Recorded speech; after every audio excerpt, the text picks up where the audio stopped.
النهارده هنعمل خلية النحل القطنية الهشة البيضة. عملت معاكم قبل كده خلية نحل بالشوكولاتة بعجينة غامقة وعجينة كلها شوكولاتة في شوكولاتة، فطلبتوا مني ان انا اعمل معاكم خلية النحل الفاتحة. النهارده هنعمل خلية النحل اللي هي لونها فاتح بحشوة شوكولاتة، وهعرفكم احسن طريقة للعجينة ازاي تطلع معاكم قطنية وهشة وفاتحة خالص زي الفيديو كده، من افضل العجين اللي عندي. متأكدة انها هتعجبكم جدا مع كوباية شاي الصبح كده، بداية جميلة ليوم جميل.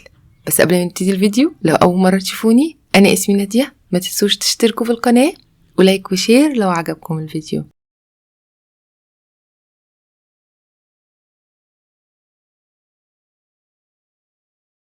هنبتدي اول حاجة بتجهيز العجينة. مكونات العجينة بتاعتنا بسيطة خالص. هنحتاج 1.5 كوباية من الحليب الدافي، الماء اللي سخونة بس علشان خاطر ما يبردش بسرعة ولكن مش مولع نار. هنحط عليه معلقة كبيرة من الخميرة، 2.5 معلقة كبار من السكر، نص كوباية من الزيت اي نوع زيت. قلبت المكونات دي كلها مع بعضها، وكخطوه اختياريه هنحط العجينه دي بياض بيضه. البياض بتاع البيض بيدي هشه حلوه جدا للعجينه، ولكن هو اختياري. الناس اللي بتقرف من البيض والناس اللي مش بتحب البيض ممكن ما يحطوهاش عادي او يتخطوها عادي جدا. وهنحتاج في الوصفه دي من 3 ل 4 كوبايات من الدقيق. زي ما انتم عارفين وزي ما انا معوداكم ان انا بحط الدقيق حبه حبه، ما بحطش الدقيق كله مره واحده عشان العجينه ما تنشفش مني، لانه احنا ممكن نزود الدقيق عادي جدا، ولكن لما بنزود السوائل بتكون صعبة جدا في العجن وبتطلع برضو ناشفة معانا. حطيت 2 كوبايات وقلبت العجينة، طبعا لقيتها لسه محتاجة فهزودها 1 كوباية كمان.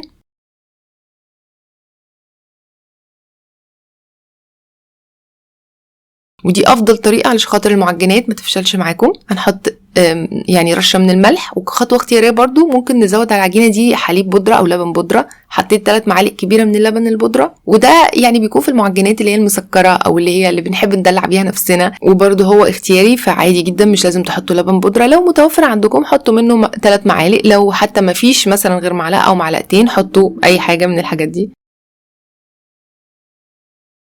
طبعا العجينه لسه محتاجه شويه فزودتها شويه دقيق لحد لما حسيت ان العجينه قابله للعجن، يعني اقدر ان انا امسكها بايدي واعجنها. بس خدوا بالكم ان العجينه دي هتكون بتلزق، انا عايزاها تكون بتلزق وتكون طريه خالص زي ما انتم شايفين كده. طول ما انتم شغالين بتعجنوا فيها لقيتوها بتلزق قوي مش قادرين تتعاملوا معاها خالص، هتزودوها معلقه دقيق وتعجنوا، لان انا عايزه اعجن العجينه دي لمده من 5 ل 10 دقائق. عجينه خليه النحل يفضل انها تتعجن كتير، كل ما تتعجن اكتر كل ما تدينا نتيجه حلوه جدا. انا قلعت الجلافز طبعا عشان اوريكم قوام العجينه وهي بتلزق ازاي. بعجنها وقادره اعجنها بس هي برضو بتلزق في ايدي شويه، وده مهم عشان خاطر العجينه تطلع طريه معانا. ما نحاولش ان احنا نزود دقيق كتير، يا دوبك بس ان احنا نعرف نعجنها. شايفين بتلزق ازاي كده؟ هي يعني جاهزه معانا وخلصت. انا عجنتها لمده تقريبا 7 دقائق، وانا باكد عليكم على شكل العجينه وبوريكم شكلها في جميع الاحوال. يعني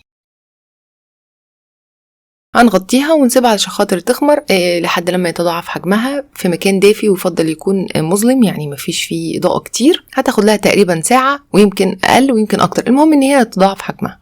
على ما العجينه بتاعتنا تخمر هنجهز الشوكولاته بتاعتنا. انا مستخدمه شوكولاته من اللي هي مخصصه للخبز او للبيكنج، يعني شوكولاته نسبه الكاكاو فيها عاليه تقريبا من 50% لفوق. الشوكولاته دي بتسيح في المعجنات بسهوله. قطعتها او كسرتها لمكعبات او قطع صغيره عشان اقدر احشي بيها المعجنات. اي نوع شوكولاته تنفع، ولكن يفضل تكون شوكولاته مكتوب عليها ان هي مخصصه للخبز او للبيكنج، دي اللي بتسيح كويس جوه المعجنات ما بتنشفش والعجينه ما بتشربهاش.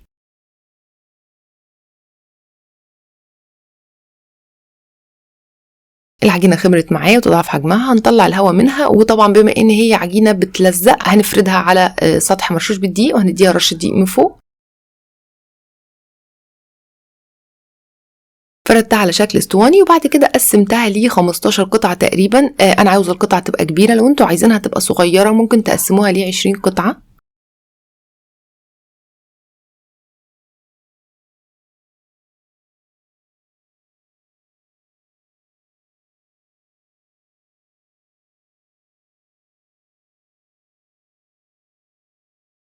كورتهم كلهم وابتدي اشتغل فيهم واحده واحده، ولكن انا مغطياهم علشان خاطر ما ينشفوش. ممكن تفردوها بايديكم كده هوت عادي جدا.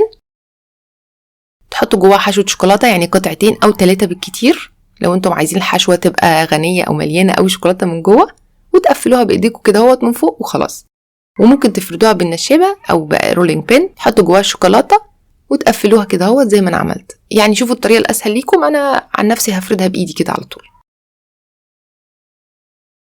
قفلها كويس. الشوكولاته مستحيل تطلع بره، ما ترققهاش قوي عشان خاطر الشوكولاته ما تطلعش بره، يعني خلوها سمكها كبير. بعد كده رصيتهم في صينيه مقاس 30، صينيه مدهونه بزيت وفي جواها ورقه زبده احتياطي بس عشان خاطر ما تلزقش، ولكن ورقه الزبده مش اساسيه. وهنغطيها ونسيبها علشان خاطر تخمر الخمره الثانيه لمده تقريبا 20 دقيقه. نحطها برده في مكان دافي ومظلم. هنحتاج معلقتين من الحليب وعليهم صفار بيضايه ونقطتين من الفانيليا. طبعا لانها معجنات مسكره فممكن نحط فانيليا عادي جدا. لو مش عايزين تحطوا بيض ممكن تدهنوا بالحليب فقط. ضربتهم مع بعض وهندهن بيها وش الخلية بتاعتنا.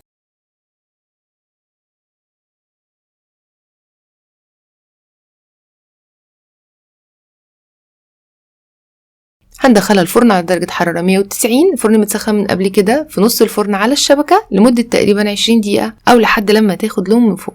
وبعد كده أول ما تطلع من الفرن بنسقيها بشربات. الشربات ده هو شربات معتدل، يعني كوباية ونص من السكر عليهم كوباية من المية وبيغلوا على النار. بعد كده بعصر عليهم عصرة ليمونة وبسقي بيه المعجنات وهي سخنة كده، والشربات برضو دافي شوية. ده بيطريها معانا خالص. لو مش عايزين الخطوة دي ممكن تتخطوها عادي جدا، وبس تغطوها أول ما تطلع من الفرن لمدة 10 دقايق عشان تفضل طرية معانا.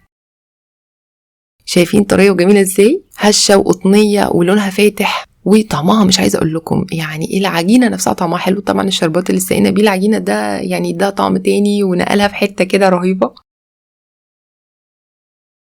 الشوكولاته سايحه لانه احنا مختارين شوكولاته بتسيح او مخصصه للمخبوزات.